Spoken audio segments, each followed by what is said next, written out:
Pemirsa News TV Pontianak, jumpa lagi bersama saya Galih Wahyudi di Galih Talk Show. Hari ini saya kedatangan tamu luar biasa yang akan berbicara tentang banyak hal yang tentunya ini sangat menarik untuk diketahui oleh masyarakat, untuk kita semuanya, termasuk saya pribadi. Kita akan berbicara tentang topik yang kita bilang cukup sensitif, tapi sangat penting. Itu keterbukaan informasi publik.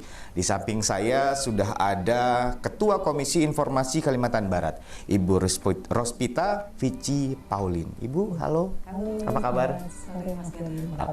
Alhamdulillah. Ini hal yang luar biasa. Saya berkesempatan untuk duduk bersama Ibu Vici. Ibu Vici panggilannya Bu ya. Namanya cukup panjang, Ibu Rospita Vici Paulin, Ketua Komisi Informasi Kalimantan Barat. Sudah berapa lama Ibu menjabat sebagai Ketua Komisi Informasi? Kebetulan saya dipercaya sudah 2 periode. 2 periode? Ya, 2 periode. Lanjut lagi 3 periode? Ini sedang lagi maju ke RI, mudah-mudahan mohon doanya. Luar biasa, pemirsa. Kita langsung ternyata dapat kabar bahwa Ibu mudah-mudahan ya akan segera bisa masuk ke... Dalam tahap seleksi sudah 3 tahap, 2 tahap lagi. 2 tahun sudah menjabat sebagai Ketua Komisi Informasi Kalimantan Barat. Beberapa hal yang saya sebagai orang awam, saya menempatkan diri sebagai orang awam yang minim informasi tentang pengetahuan informasi publik. Pertanyaan dasar, saya akan bertanya tentang apa yang dimaksud dengan informasi publik. Ini apa? Informasi publik itu informasi seperti apa? Baik, kalau informasi ini kan semua orang membutuhkan ya. Ya. Jadi informasi secara umum kita semua sudah tahu. Tapi yang namanya informasi publik adalah informasi yang dihasilkan dan dikelola oleh suatu badan publik yang fungsinya untuk kepentingan publik. Itu adalah informasi dasar atau pengetahuan dasar dari informasi publik. Jadi informasinya dikeluarkan oleh badan publik, dimiliki, disimpan, dan dikelola oleh suatu badan publik. Kalau begitu apa saja bentuk-bentuk informasi publik? Apa saja yang mesti publik ketahui tentang informasi Ya, publik? kalau kita harus tahu dulu pengertian badan publik. Badan publik ini adalah suatu institusi yang anggarannya berasal dari APBN, APBD, sumbangan masyarakat atau bantuan luar negeri. Jadi yang namanya partai politik, tidak hanya dinas ya, orang mungkin berpikir hanya dinas, tapi BUMN, BUMD, kemudian partai politik, bahkan LSM saja termasuk badan publik kalau dia menerima anggaran dari luar negeri atau mengumpulkan sumbangan dari masyarakat. Kita contoh kasus Alfamart, dia sebenarnya retail, tapi ada kasus dia mengumpulkan dana sumbangan dari masyarakat, maka dia menjadi badan publik, di mana anggaran yang dia kumpulkan harus dapat dipertanggungjawabkan kepada masyarakat. Oke. Nah, yang masuk dalam kategori informasi publik ini seperti laporan keuangan, kemudian laporan kinerja, kemudian apa saja yang di profil badan publik, ini semua bagian dari informasi publik yang harus diinformasikan kepada masyarakat secara terbuka. Berarti itu adalah apapun bentuknya, badan publik itu adalah apapun bentuknya yang mengelola dana dari masyarakat atau dari luar negeri. Ya, benar. Jadi apapun informasi yang dihasilkan oleh suatu badan publik harus dibuka kepada publik dan dipertanggungjawabkan sepanjang tidak menyangkut 3 hal: rahasia negara, rahasia bisnis, atau rahasia pribadi seseorang. Oke. Nah, Komisi Informasi ini apa? Ya, Komisi Informasi ini lembaga mandiri yang dibentuk berdasarkan Undang-Undang Nomor 14 Tahun 2008 tentang keterbukaan informasi publik. Nah, secara umum tugas kami adalah melakukan sidang sengketa informasi atau menyelesaikan sengketa informasi publik. Kemudian tugas kita juga membuat standar layanan informasi publik sehingga seluruh badan publik mempunyai standar yang sama dalam mengumumkan atau melayani informasi publik. Pertanggungjawabannya kemana Ibu kalau untuk Komisi Informasi ini? Kalau untuk pusat ke Presiden, kalau untuk provinsi dan kabupaten kota kita ke gubernur atau ke bupati atau ke wali kota. Oke, ini menarik pemirsa bahwa ternyata informasi publik adalah informasi yang sangat penting diketahui oleh masyarakat, terutama mereka-mereka badan usaha, badan apapun itu yang berhubungan dengan pengelolaan dana dari masyarakat dan luar negeri. Dan kita juga berhak untuk mendapat informasi baik itu pelaporan keuangan dan lain-lainnya. Kita juga berhak tahu informasi apa yang mesti kita butuhkan dari mereka. Nah, yang kita akan tanyakan selanjutnya adalah mengapa informasi publik ini penting sih? Ya, informasi publik ini sangat penting. Yang pertama terkait hak masyarakat atas informasi. Kalau kita melihat Pasal 28F Undang-Undang Dasar Republik Indonesia, di situ dengan jelas menyatakan bahwa setiap orang berhak untuk berkomunikasi, mendapatkan informasi untuk pengembangan diri maupun lingkungan sosialnya, juga berhak mengumpulkan atau menyebarluaskan informasi dengan berbagai media yang tersedia. Itu yang pertama. Kemudian yang kedua, keterbukaan informasi ini menuntut badan publik untuk melakukan pengelolaan layanan informasi yang maksimal, yang baik, dan kemudian memberikan kepada masyarakat informasi yang akurat, benar, dan tidak menyesatkan. Kemudian yang ketiga, adanya tuntutan di mana dengan keterbukaan informasi ini masyarakat bisa turut berpartisipasi untuk mengawasi penyelenggaraan negara yang menggunakan anggaran APBD atau APBN tersebut, sehingga ketika misalnya suatu proyek kita melihat tidak sesuai spek, masyarakat bisa melapor gitu. Kemudian yang selanjutnya, keterbukaan informasi penting karena meminimalisir tindak pidana korupsi, kolusi, nepotisme. Ketika masyarakat tahu, bisa melaporkan dan itu bisa diantisipasi dengan cepat. Gitu. Oke, ini menarik bahwa ternyata tugas-tugas yang diemban oleh Komisi Informasi ini sangat penting. Ya. Misalnya terjadi hal-hal yang tidak diinginkan dalam pengelolaan informasi tersebut, masyarakat berhak mengakses dan berhak meminta bantuan dari Komisi Informasi. Ya, betul. Jadi masyarakat harus tahu bahwa Komisi Informasi adalah salah satu-satunya lembaga negara yang diberi kewenangan untuk melakukan sidang sengketa informasi yang putusannya setara dengan putusan pengadilan. Sidang sengketa? Ya, sidang sengketa informasi ini bisa dibanding ke petun dan bisa dikasasi ke Mahkamah Agung. Satu-satunya? Ya, satu-satunya lembaga negara. Oke, ini menarik pemirsa bahwa ternyata minimnya informasi soal yang kita ketahui tentang banyak hal, tentang informasi publik, apalagi misalnya kita punya ketakutan dapat intimidasi atau apapun pada saat kita pengen mengakses informasi yang kita pengen ketahui, kita berhak untuk melaporkannya, kita berhak untuk mengetahui dan meminta bantuan kepada Komisi Informasi. Seperti yang sudah disampaikan oleh Bu Vici, bahwa ternyata satu-satunya lembaga negara yang berhak untuk mengadakan sidang sengketa informasi. Ini sering terjadi sekali, sengketa informasi. Untuk Kalimantan Barat sampai saat ini kita sudah menangani 77 sengketa. Dari tahun? Dari tahun 2016. Itu sangat variatif sekali yang sudah pernah kita sidangkan. Paling banyak adalah BPN Sekalbar terkait tata kelola hutan dan lahan atau tumpang tindih lahan. Ya. Kemudian kita juga pernah menyidangkan Polda Kalbar dan Polresta terkait dokumen SP3. Kemudian dinas pendidikan, provinsi maupun kota, kemudian banyak dinas dan termasuk salah satu LSM atau Yayasan Munzalan Indonesia juga pernah bersidang di Komisi Informasi. Oke, pemirsa, banyak informasi yang akan kita cari lagi tentang sengketa, tentang informasi publik dan apa yang masyarakat harus lakukan untuk mengetahui hal-hal tersebut. Kita akan kembali lagi nantinya setelah yang berikut ini. Jangan kemana-mana, tetap di Gali Talk Show.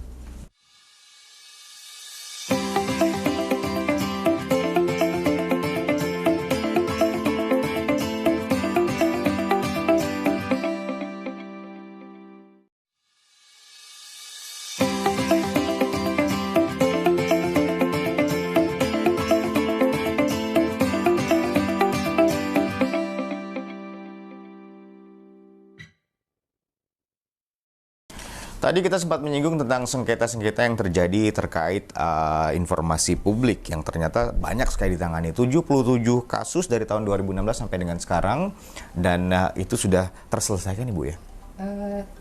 Sekitar 70 sudah terselesaikan, saat ini kita sedang menyelesaikan 7 kasus lagi. Apa sih kendala yang sering kali dihadapi? Tadi Ibu menyebutkan bahwa salah satu badan pemerintahan yang cukup banyak kasusnya adalah BPN.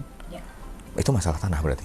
Masalah tanah tumpang tindih. Jadi masyarakat ingin tahu apakah tanahnya tumpang tindih atau tidak, gitu kan. BPN ini selalu mengatakan bahwa warkah itu masuk kategori informasi yang dikecualikan, tidak bisa dibuka kepada publik. Padahal berdasarkan aturan bahwa pihak pemohon ini kan punya kepentingan langsung. Misalnya dia punya SKT atau dia punya sertifikat, sehingga dia ingin tahu nih, kalau tanahnya bertimpa, bagaimana bisa muncul sertifikat baru? Kan harus ada riwayatnya nih. Nah, BPN ini kurang mau transparan untuk menjelaskan gitu. Tapi biasanya melalui persidangan KI, akhirnya BPN mau membuka informasinya. Nah ini Bu, ada beberapa hal yang mungkin kita perlu ketahui, masyarakat perlu ketahui. Apa yang harus masyarakat ketahui tentang informasi-informasi yang boleh dan tidak mereka ketahui? Ya, kalau dulu sebelum adanya undang-undang ini 90% informasi yang di badan publik selalu dinyatakan rahasia, nggak boleh dibuka. Gitu. Tapi dengan adanya undang-undang ini, semua informasi yang ada di badan publik 90%-nya adalah informasi yang terbuka. 10% yang tidak? Hanya 10% yang dinyatakan itu pun dengan catatan harus ada undang-undang yang menaunginya. Jadi kalau ada undang-undang yang menyatakan bahwa informasi ABC ini masuk kategori rahasia, maka bisa dirahasiakan. Tapi kalau hanya berdasarkan Perpres, Permendagri atau Pergub atau Perbub, itu nggak bisa dinyatakan sebagai informasi yang dirahasiakan. Harus dilakukan yang namanya uji konsekuensi. Nah, uji konsekuensi ini untuk melihat apakah benar informasi tersebut kalau diberikan kepada publik atau dibuka kepada masyarakat akan lebih banyak mudaratnya daripada manfaatnya. Tapi kalau berdasarkan hasil kajian lebih banyak manfaatnya, maka tidak boleh dinyatakan sebagai informasi yang bersifat rahasia. Harus dibuka kepada publik. Bagaimana masyarakat bisa mengetahui bahwa informasi ini masuk yang ke 90% yang boleh diketahui atau yang 10% yang tidak boleh diketahui? Sejauh ini 90% yang masuk kategori terbuka itu ya hampir semua. Jadi yang tidak masuk dalam kategori, yang tidak masuk dalam 90% ini adalah menyangkut pertahanan keamanan negara misalnya, atau pertahanan ekonomi ya, pertahanan ekonomi nasional, kemudian hubungan dengan luar negeri. Ini masuk informasi yang dikecualikan. Kemudian terkait persaingan usaha ya, ini yang sudah ada hak kekayaan intelektual, ini juga informasi yang dikecualikan. Dan satu lagi adalah terkait data pribadi. Data pribadi ini informasi tentang riwayat kesehatan seseorang atau tentang surat wasiat. Ini semua masuk kategori informasi yang dirahasiakan. Di luar itu semuanya terbuka sifatnya. Kalau untuk masalah metode penyampaian dan juga pengumpulan informasi publik, masyarakat untuk mencari tahu itu apakah langsung ke Komisi Informasi atau bagaimana? Ya, kita mewajibkan semua badan publik ya harus mempunyai website resmi pemerintah untuk atau website resmi badan publik untuk menyampaikan semua informasi yang dimilikinya. Dipantau oleh Komisi Informasi? Ya, kita tiap tahun melakukan monitoring evaluasi penilaian keterbukaan informasi di semua badan publik yang nantinya kita beri dalam range 5 zona hijau untuk yang sudah informatif, zona biru yang cukup informatif, kemudian zona kuning yang cukup informatif, kemudian zona merah yang masih kurang informatif, dan zona hitam yang sama sekali tidak informatif. Dan itu menjadi penilaian yang kita umumkan kepada publik dan kita laporkan kepada gubernur supaya masyarakat juga tahu apakah badan publik tersebut sudah informatif atau masih dalam range yang di bawah informatif. Berarti salah satu tugas dari Komisi Informasi adalah, bukan salah satu ya, yang terpenting juga melakukan edukasi. Iya, betul. Bukan cuma edukasi ke masyarakat, tapi ke edukasi ke badan publik tersebut, ke badan publik. Kita melakukan tiap tahun kita melakukan, seperti tahun ini kita melakukan penilaian terhadap 150 badan publik. 150 badan publik? Itu kita kunjungi satu persatu. Gitu. Bu, 150 badan publik. Ini kan badan publik, ini kan ada ininya ya. Mereka itu seperti bukan orang tetap yang harus dalam kurun waktu seumur hidup. Mereka berjangka waktu. Ya. Yang ada di dalam setiap badan publik itu berjangka waktu. Pada setiap pergantian periode, pada saat pergantian kepemimpinan atau struktur organisasinya atau apapun itu, apakah akan ada edukasi ulang? Itu bukannya jadi merepotkan untuk Komisi Informasi? Ya, tadi awalnya sih kita melakukan edukasi seperti itu, tapi kemudian kita merubah trik bahwa yang namanya keterbukaan itu komitmennya harus dari pimpinannya terlebih dahulu. Maka pimpinannya harus paham tentang keterbukaan informasi. Untuk itu kami mulai dari kalau gubernur kita lihat konsentrasi terhadap keterbukaannya sangat tinggi. Kemudian kita menyasar bupati. Jadi setiap kali kita bertemu bupati, kita meminta komitmennya yang kita rekam dan kita umumkan kepada publik. Komitmen bupati terhadap keterbukaan. Itu nantinya ketika bupati sudah punya komitmen, ke bawahnya akan mengikuti dengan sangat baik. Gitu. Nah, untuk 14 kabupaten kota ini kita bersyukur sudah 12 yang berkomitmen, masih 2 lagi belum. Oh, masih ada yang belum berkomitmen? Masih ada yang belum nih, kita belum bisa ketemu dengan kepala daerahnya, saya nggak tahu masalahnya apa, tapi setiap kali kunjungan Komisi Informasi ke daerah tersebut, sepertinya kepala daerahnya sangat sibuk sekali sehingga susah ditemui. Luar biasa. Saya nggak tahu, ini masih Komisi Informasi, apalagi masyarakat yang mau melaporkan nih, gimana nih responnya kepala daerah kalau Komisi Informasi saja mau ketemu susah gitu loh. 2 daerah dari 14 kabupaten kota. Ya. Daerah mana itu? Sekadau dan Singkawang. Sekadau dan Singkawang? Ya. Wow. Untuk yang lainnya komitmen kepala daerahnya sudah sangat tinggi dan saya percaya tahun depan, kalau tahun ini masih 11 yang masuk dalam zona informatif untuk kabupaten kota. Satunya menuju, 2-nya masih di zona kuning, kurang informatif. Ini Sekadau dan Kuburaya. Ya, tapi komitmen dari Bupati Kuburaya sudah kita dapatkan dan beliau akan tahun ini akan bekerja keras untuk membawa Kuburaya menuju zona informatif. Oke. Nah, untuk Sekadau yang belum kita dapatkan. Oke, ini tadi ada 5 zona atau 5 penilaian yang telah disampaikan oleh Ibu dari mulai hijau, biru, kuning, merah, dan hitam. Ya. Yang paling bawah kalau di Kalimantan Barat ini adalah kuning atau hitam. Ada? Ya. Ada yang hitam. Ini yang untuk BUMN.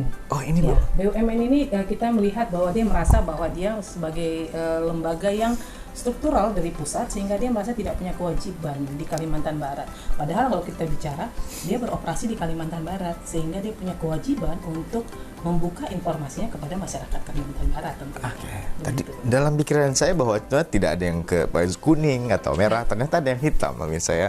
Oke, pemirsa, beberapa informasi yang sudah kita dapatkan tadi terkait soal masalah informasi publik yang sudah disampaikan dengan gamblang sekali oleh Ibu Vici, dan akan kita tanya lagi nantinya bagaimana caranya dan sekitar apa saja yang sudah terjadi dan sudah ditangani, kemudian yang masih berlangsung pada saat ini, dan apa yang harus dilakukan oleh masyarakat pada saat tidak mendapatkan informasi dari badan publik dan lain-lainnya. Nanti akan kita tanya setelah yang berikut ini. Jangan kemana-mana, tetap di Gali Talk Show.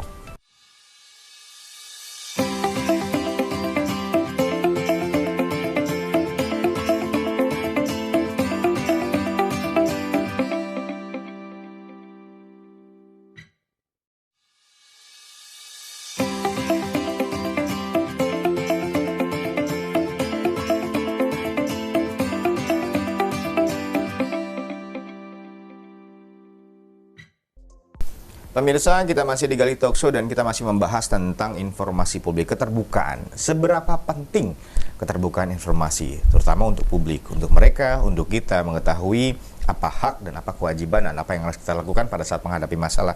Tadi kita beberapa kali sempat mendengarkan bahwa banyak sekali sengketa, banyak sekali masalah-masalah yang terjadi di penanganan informasi publik. Salah satunya adalah ada 77 kasus, kemudian ada sistem zona untuk penilaiannya.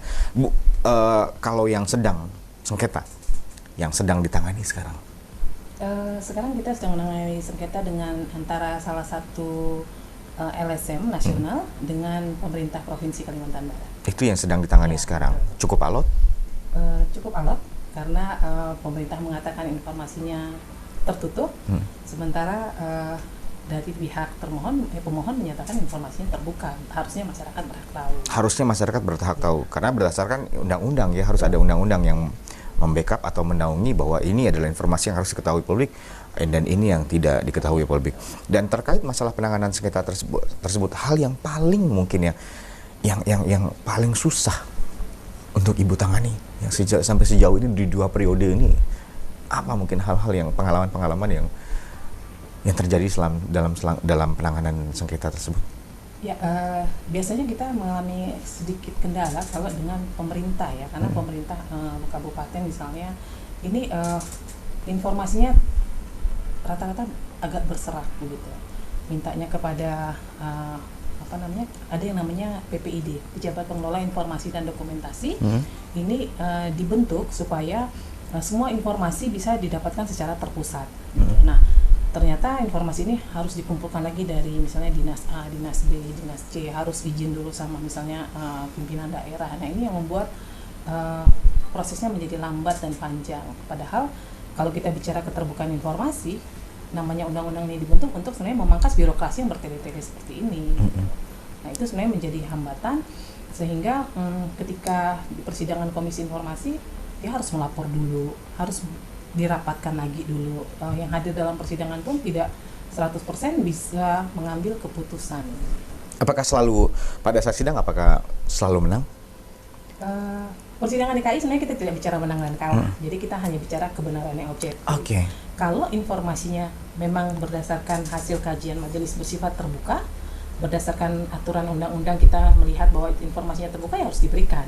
Putusan Komisi Informasi selalu menyatakan harus diberikan. Tapi kalau informasi yang sifatnya tertutup, Komisi Informasi juga akan melindungi. Nah, kita salah satu contoh kasus, kita pernah menyidangkan Bupati Sintang, ya, ini terkait dengan permohonan informasi yang diminta oleh salah satu NGO. Nah, dari pihak pemerintah Kabupaten Sintang menyatakan informasinya hanya boleh dilihat, nggak boleh di foto, nggak boleh diberikan kepada pihak pemohon. Padahal aturan undang-undang, informasi itu harus diberikan sesuai dengan permintaan dari pemohon. Kalau pemohonnya minta soft copy, harus diberikan soft copy. Kalau mintanya hard copy, harus diberikan hard copy gitu. Kadang-kadang kan pihak badan publik ini selalu mengatakan gini, sudah ada di website kami, buka aja begitu. Nah, padahal mereka punya kewajiban nih memberi kemudahan kepada masyarakat. Kalau saya minta soft copy-nya gitu, jadi harus kasih begitu dalam bentuk yang diminta oleh pemohon. Nah, pada saat kita menyidangkan pemerintah Kabupaten Sintang, kita mengatakan informasinya terbuka, harus diberikan. Tapi mereka nggak puas, kemudian mereka lanjut ke petun. Ternyata pengadilan tata usaha menguatkan putusan komisi informasinya terbuka ya harus diberikan gitu. Akhirnya dari kepala daerah mengatakan ya sudahlah nanti kita lanjut ke MA, kalah lagi dah, kasih aja gitu. Sedetail itu Ibu ya? Betul. Bahwa informasi memang sangat dibutuhkan dan pelayanannya atau kewajibannya harus dilakukan oleh pemerintah atau badan publik tersebut sedetail itu. Iya, betul. Nah, ini yang harus sebenarnya diketahui oleh masyarakat. Jadi, masyarakat harus tahu bahwa hak-hak mereka atas informasi itu dilindungi gitu. Kalau mereka minta informasi, butuh informasi apa saja atau ke badan publik mana saja, lakukan permintaan informasi secara resmi gitu. Nah, nanti 10 hari kerja itu wajib dijawab. Nah, kalau 10 hari kerja. 10 hari kerja.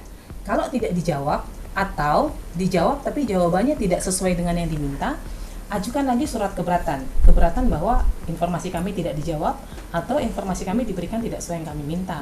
Nah, kalau surat keberatan yang diajukan juga tidak ditanggapi atau ditanggapi tapi tidak memuaskan, bisa melapor ke Komisi Informasi. Kami yang akan memanggil badan publik untuk dalam tanda kutip memaksa badan publik memberikan hak pemohon jika memang informasinya terbuka.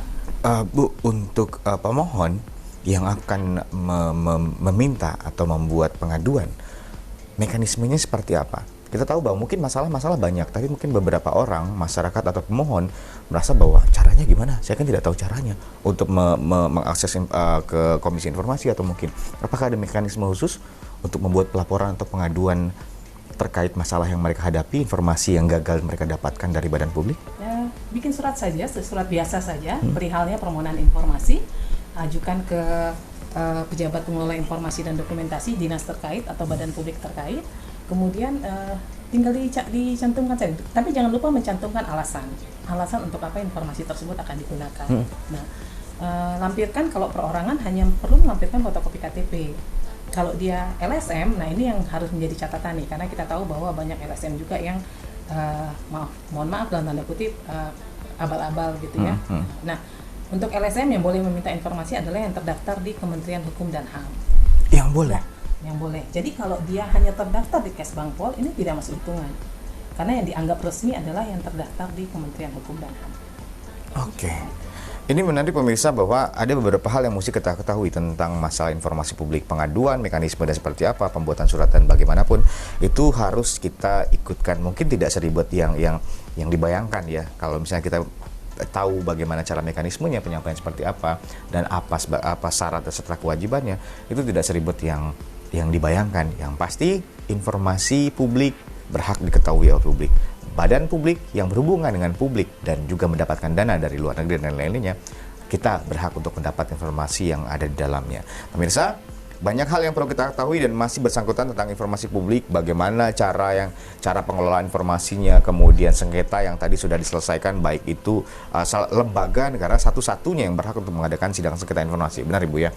Dan juga tentunya sejauh ini masyarakat yang takut untuk membuat pengaduan atau pemohon yang takut untuk membuat pengaduan yang tidak tahu caranya, sedangkan saya mengetahui bahwa Komisi Informasi ini bersifat pasif, harus ada pengaduan dulu. Iya, betul. Harus ada pengaduan dulu. Harus ada pengaduan dari masyarakat. Walaupun Komisi Informasi mengetahui ada masalah. Kita mengetahui, tapi kita tidak bisa bergerak sebelum ada pengaduan dari masyarakat. Oke, jangan dijawab dulu Ibu, tahan dulu. Kita akan kembali lagi nantinya untuk informasi yang lebih lanjut, bagaimana caranya dan kenapa sifatnya hanya sebatas itu, akan kita jawab nanti setelah yang berikut ini. Jangan kemana-mana, tetap di Gali Talk Show.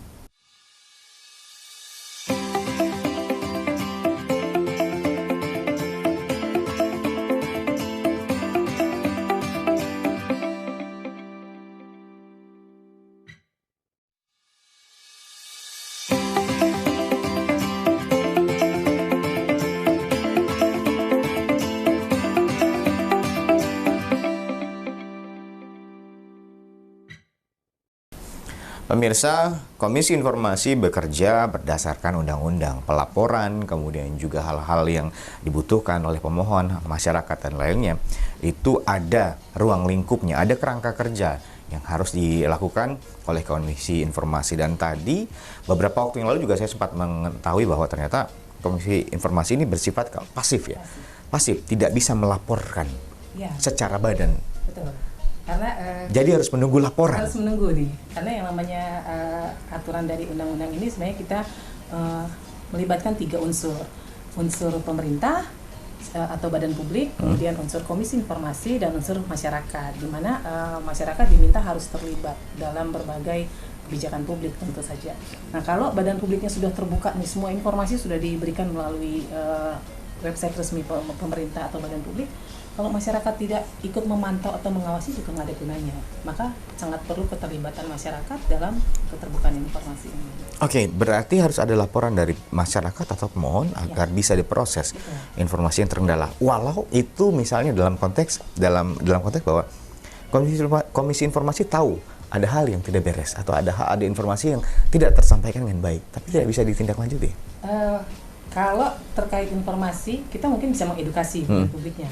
Tetapi kalau misalnya ada sengketa? persoalan, misalnya terkait yang banyak terjadi kasus nih, orang ingin tahu RAB apakah di proyek itu ada sudah sesuai speknya dengan yang ditentukan atau tidak, itu harus ada pengaduan dari masyarakat. Di luar dari sengketa nih Bu, di luar dari sengketa misalnya beberapa orang yang buat pengajuan kenapa mereka harus tahu informasi itu dari alasan-alasannya, apakah pernah ada yang ditolak? Sejauh ini belum ada. Semuanya diterima? Ya. Karena dengan alasan yang jelas. Ya, alasan itu salah satu dasar kenapa sengketa atau permasalahan ini harus diteruskan, harus dilaporkan. Ya, betul. Karena yang namanya sengketa informasi di Komisi Informasi kan efeknya juga bisa ke pidana. Pidana ini bisa dikenakan kepada pemohon kalau menggunakan informasi dengan tidak benar, dan bisa kepada badan publiknya atau orang-orang yang ada di badan publik itu kalau misalnya tidak memberikan informasi atau dengan sengaja menghilangkan informasi gitu, atau tidak mengupdate informasi di website sebagaimana ketentuan undang-undang, itu juga ada sanksi pidananya. Oke, maaf tadi luput di awal. Ibu, Komisi Informasi ini melakukan pengawasan untuk badan publik, ya. BU, semuanya. Kemarin yang kita berapa tadi totalnya? Sebenarnya yang kita harus edukasi itu 190. Tapi yang mengembalikan kuesioner penilaian mandiri 150, sehingga itu yang kita datangi. Nah, itu ada pemerintah kabupaten kota, kemudian OPD, ya, organisasi perangkat daerah tingkat provinsi, penyelenggara pemilu termasuk dalamnya, kemudian lembaga negara sekalbar, ini juga BUMN, DMD, kemudian partai politik juga termasuk yang kita edukasi. Apakah di daerah-daerah juga, Kak Ibu kan menaungi untuk Kalimantan Barat, Komisi Informasi Kalimantan Barat. Apakah di daerah-daerah 14 kabupaten kota juga ada sub-subnya atau ada Komisi Informasi lanjutan? Itu biasanya dibentuk sesuai kebutuhan daerah. Nah, berarti tidak semuanya ada? Kan tergantung APBD ya. Nah, belum semua. Untuk Kalbar baru ada provinsi. Gitu. Jadi untuk sementara ini pengaduan semua larinya ke tingkat provinsi, Komisi Informasi Provinsi. Oh, berarti banyak sekali yang yang dihandle. Ada sekitar 190, kemudian 150 sudah mengembalikan kuesioner, kemudian edukasi lanjutan yang harus dilakukan oleh Komisi Informasi, kemudian juga tentunya hal-hal masalah sengketa juga harus ditangani, mengukur indeks keberhasilan dari setiap badan publik tersebut adalah dengan melakukan penilaian, evaluasi setiap tahunnya. Ya, kita melakukan monitoring evaluasi keterbukaan informasi badan publik sekalbar setiap tahun. Setiap tahun. Kita bersyukur tahun ini progresnya naik 20%. Pernah ada yang protes nggak sih, Bu? Kalau misalnya merasa bahwa penilaian mereka kurang, kayak seperti kita sekolah mungkin atau kuliah atau apapun, merasa bahwa penilaiannya kok kurang puas sih, padahal kita mungkin badan publik merasa sudah melakukan maksimal gitu, tapi ternyata bagi Komisi Informasi ini belum gitu. Ya, karena ini era keterbukaan, saya terbuka saja ya. Jadi di 2 tahun yang lalu itu pemerintah Kabupaten Landak itu sudah masuk dalam zona informatif, tapi kemudian di tahun 2020 dia turun ke zona kurang informatif. Penyebabnya? Nah, penyebabnya karena ternyata hasil penilaian Komisi Informasi selama 1 tahun itu informasi yang diberikan kepada publik nilai dan daya gunanya tidak maksimal gitu. Kemudian update informasi di website resminya juga tidak maksimal, sehingga hasil penilaian kami pada saat penilaian website ada 2 yang kita nilai, penilaian website maupun pada saat visitasi kita melihat responnya sangat kurang, sehingga mereka nilainya turun, dan itu terjadi pertanyaan yang cukup banyak ya, kenapa bisa sudah informatif bisa turun gitu. Nah, kalau kita bicara yang namanya keterbukaan ya nggak bisa kita sudah informatif terus kita santai aja gitu, karena informasi kan setiap hari ada, ya, dan itu harus diupdate dan masyarakat harus dapat itu. Gitu. Maka itu menjadi catatan, tapi sangat bersyukur walaupun mereka turun ke zona kuning, tahun ini mereka berbenah dengan sangat luar biasa, dan akhirnya tahun ini bahkan mendapat peringkat kelima. Wow. Ya, untuk 14 kabupaten kota. Oke, ini penting sekali. Tadi Bu sempat menyinggung bahwa sekarang kita sedang berada di era keterbukaan informasi. Bu, apakah informasi itu benar-benar harus terbuka atau memang harus dikelola dengan baik? Ya, era keterbukaan, tapi kita kan terbuka Kan, nggak boleh, iya, nggak boleh telanjang ya. dalam konteksnya adalah bebas, tidak berarti semaunya Ya, kan. betul. Terbuka bukan berarti harus telanjang. Betul, karena kebebasan juga harus dibatasi ya. Iya. Nah, itu sebabnya kenapa minta informasi harus disertai alasan. Jadi kalau alasan penggunaan, saya ini juga edukasi buat masyarakat. Kalau mintanya sebagai biasanya mahasiswa nih suka minta untuk kajian atau untuk skripsi. Tapi kalau kemudian itu untuk yang tadinya minta untuk skripsi itu diekspos ke media sosial, ditemukan mungkin ada hal yang tidak benar, kemudian diekspos di media sosial, itu dia bisa dituntut karena menggunakan informasi dengan tidak benar. Oke. Jadi penggunaan harus sesuai dengan permintaan atau alasan permintaan. Oke, berarti pemanfaatan informasinya tidak boleh keluar dari konteks alasan yang telah diajukan. Iya, betul. Karena kita melindungi juga badan publik kan, jangan sampai informasi yang didapatkan kemudian digunakan untuk menyerang mereka begitu. Oke, setelah terbuka tidak boleh dipakai untuk beli senjata, untuk menyerang. Oke, ini menarik teman-teman saya. Informasi yang kita butuhkan, kita memang perlu tahu. Kita perlu tahu, tapi informasi ini juga perlu kita jaga, perlu kita kelola. Ada beberapa hal yang boleh disebarkan, ada beberapa hal yang tidak boleh. Bersangkut paut dengan publik, silahkan untuk diminta. Sekali lagi, apapun itu yang berhubungan dengan publik, kita juga berhak untuk tahu.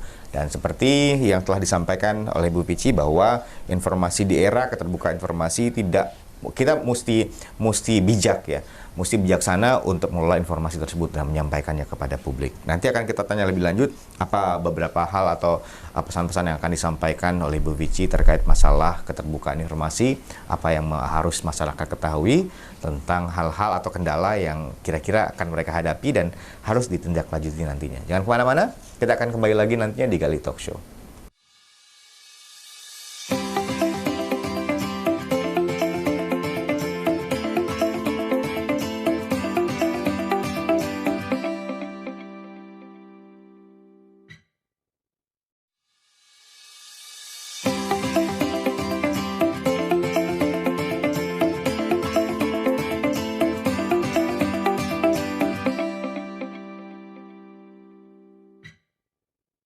Pemirsa, kita sudah sampai di penghujung acara dan beberapa hal harus kita akhiri sama seperti perbincangan kita untuk hari ini. Namun sebelum kita kembali beraktivitas, sebelum semuanya sibuk dengan kegiatan masing-masing, sebelum kita tutup juga Bu, saya ingin Ibu menyampaikan atau ada pesan-pesan khusus yang sekiranya harus masyarakat tahu dan ingin disampaikan kepada masyarakat, silakan.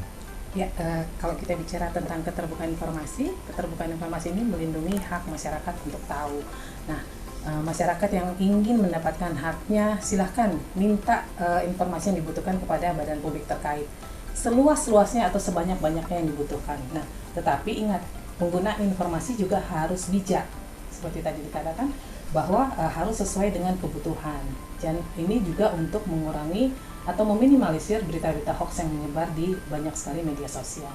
Nah, penggunaan yang secara bijak ini kita harapkan bahwa masyarakat dalam menggunakan informasi juga perlu disaring dulu sebelum di-share gitu. Nah, kepada badan publik juga kita berharap bahwa badan publik mempunyai kewajiban untuk membuka seluruh informasinya kepada masyarakat sepanjang tidak menyangkut 3 hal, informasi yang menyangkut rahasia negara, rahasia bisnis, atau rahasia pribadi. Nah, masyarakat punya hak untuk tahu, badan publik punya kewajiban untuk membuka informasi, dan Komisi Informasi berkewajiban untuk melakukan monitoring evaluasi terhadap keterbukaan informasi di badan publik. 3 unsur yang saling berkaitan, kita bersinergi bersama untuk membawa Kalimantan Barat menjadi lebih terbuka dan lebih informatif. Luar biasa, padat, singkat, dan sangat jelas to the point ya, straight to the point. Terima kasih Ibu Rosmita Pici. Terima kasih karena sudah memberikan informasi dan Ibu sudah mau terbuka hari ini menyampaikan banyak hal ke kita, bahkan terkait masalah-masalah yang sedang ditangani dan yang sudah ditangani ya oleh Komisi Informasi, dan sukses untuk Ibu selanjutnya. Terima kasih. Harusnya lebih banyak orang-orang seperti Ibu di lembaga negara. Amin, akan banyak ya. Harusnya ya. Mudah-mudahan sekali lagi terima kasih, sehat selalu Ibu ya. Mudah-mudahan perbincangan kita hari ini bermanfaat untuk semuanya. Sekali lagi terima kasih untuk pemirsa juga. Simak baik-baik. Tadi pesan yang sudah disampaikan, terapkan. Apapun itu, kalau misalnya punya masalah atau punya kendala dalam akses informasi publik, silahkan laporkan, buat pengaduan, dan buat alasan sebaik mungkin. Namun seharusnya diingat, informasi harus dikelola dan manfaatkan, gunakan sesuai dengan kebutuhan. Saya Galih, pamit undur. Sampai jumpa lagi di Galih Talk Show selanjutnya. Terima kasih.